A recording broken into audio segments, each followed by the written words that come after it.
саламатсыңарбы балдар? Кайрадан кыргыз адабияты сабагына кош келипсиңер. Балдар, биз буга чейин Өскөн Даникеевдин өмүрү жана чыгармачылыгы менен таанышканбыз. Анын Кыздын сыры повестин окуп талкуулаган элек. Ошол алган билимдерибизди бышыктоо максатында бүгүн силер менен суроолорго жооп алууну көздөп турам. Анда эмесе суроолорго кезек берейин. Силерге ийгилик. Сабагыбызды баштаардын алдында төмөнкүдөй максат коюп алабыз. Алган билимдерибизди бекемдейбиз, чыгармадагы каармандарга анализ берүүгө машыгабыз, адептүү, максаттуу, сабырдуу, өз мекенин сүйгөн инсандардан болууга аракет жасайбыз. Анда эмесе биринчи суроого кезек берели. Кыздын сыры чыгармасы кантип башталат? Чыгарманы окуганбыз, демек чыгарма кантип башталат эле эске түшүрөбүз. Албетте силер эстедиңер. Повест ата энесинен ажырап, өгөй эненин кордугун көргөн Жамал аттуу жаш кыздын окуусун улантуу үчүн кенде иштеген тайкесиникине келгенден башталат. Экинчи сурообуз: Жамал өзүнүн наристе таза сүйүүсүнө каерде кезиккен?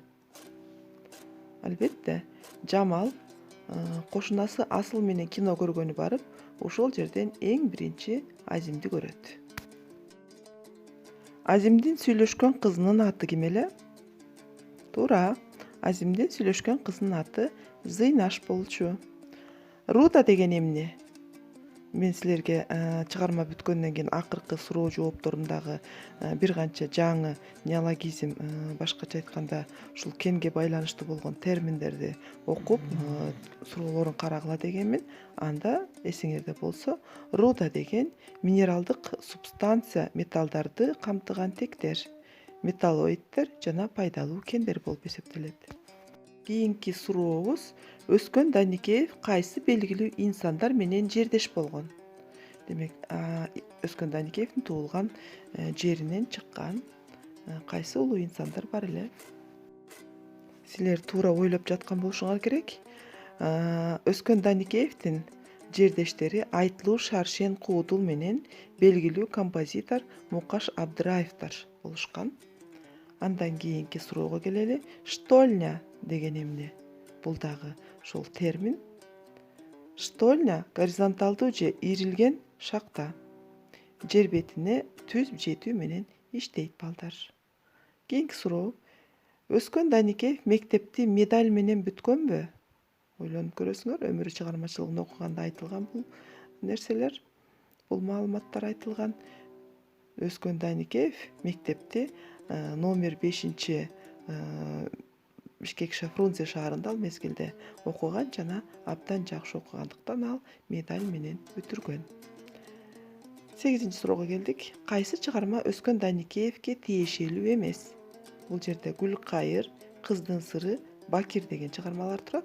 Силер ошонун кайсынысы Өскөн Даникеевге тиешелүү эмес экенин аныкташыңар керек. Дароо эле таптыңар болуш керек. Өскөн Даникеевге анын калемине таандык эмес, бул Гүлкайыр деген. Бул Аман Саспаевга тиешелүү. Жакшы. Андан кийин Өскөн Даникеевдин алгачкы романы кайсыл эле? Эстеп көрөбүз. Ооба, Өскөн Даникеевдин алгачкы романы Көз ирмемдеги өмүр деп аталат. Кийинки 10-чу суроого келели. Перфоратор деген эмне?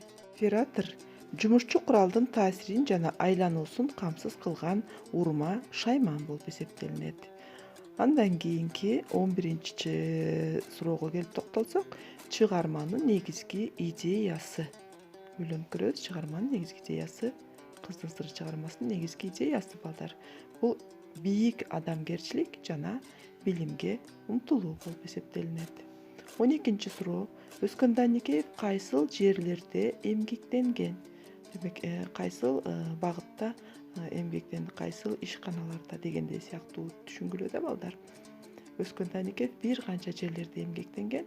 Алардын ичинен биз белгилүүлөрүн эсептеп кете турган болсок, Кыргыз кен ылгоо комбинатында, Кыргыз СССР эл чарба советинде инженер болуп иштеген жана Фрунзедеги политехникалык институтта окутуучу болуп иштеген. Андан кийин ал өзүнүн жазуучулук дарамети менен биздин кыргыз адабиятына чоң салым кошкон улуу жазуучуларыбыздын бири.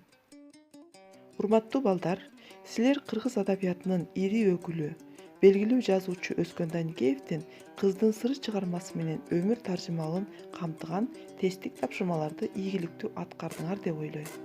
Кайталоо бул билимдин натыйжасы. Алган билимдерибизди дагы бир ирет кайталоо менен бекемдеп алдык балдар. Анда эмесе ушуну менен бүгүнкү сабагыбызды аягына чыгардык. Кийинки сабакка чейин саламатта болгула.